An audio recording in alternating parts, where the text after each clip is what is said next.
చాలామంది కంపెనీలతో ఒప్పందం చేసుకొని కొన్ని గ్రామాలలో ఇప్పుడు model bus stand, model market, ములుగులో సరైనటువంటి మార్కెట్ లేదు, ఇవన్నీ కూడా ప్రణాళిక చేస్తున్నాం కొత్తగా కలెక్టర్ని తీసుకొచ్చి.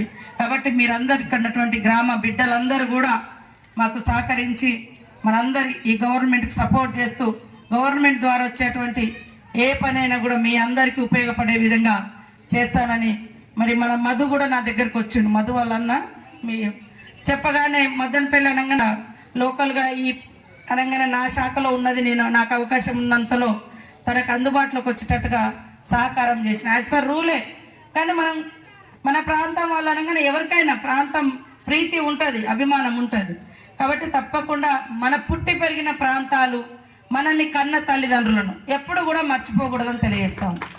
ఇవాళ ఎంత గొప్ప గొప్ప ఉద్యోగాలలో ఉన్నా తల్లిదండ్రులను అనాథలుగా పెట్టకూడదు. ఈరోజు నువ్వు గొప్ప స్థానంలో ఉండడానికి కారణం నిన్ను కన్ని పెంచిన తల్లిదండ్రులు.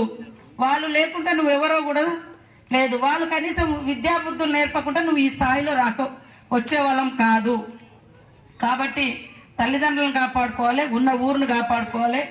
ఉన్న ఊర్లో నేను చూస్తా ఉన్నా కొంతమంది చనిపోతే సరే దురదృష్టవశాత్తు ఎక్కడో దానం చేస్తారు, పడేస్తారు. కరోనా అప్పుడైతే తల్లిదండ్రుల అంటే చనిపోతే ముఖం కూడా చూడడానికి కూడా రానటువంటి సిచ్యువేషన్ ఆ రోజు.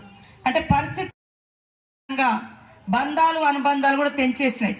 కాబట్టి ఉన్నంతకాలం ప్రేమ, అనురాగాలు, ఊరు అభివృద్ధి, తల్లిదండ్రుల బాగోగులు, మానవత్వంతో కూడినటువంటి జీవనాన్ని కొనసాగిస్తే ప్రజలలో స్వాస్థ్యంగా ఉండిపోతాం.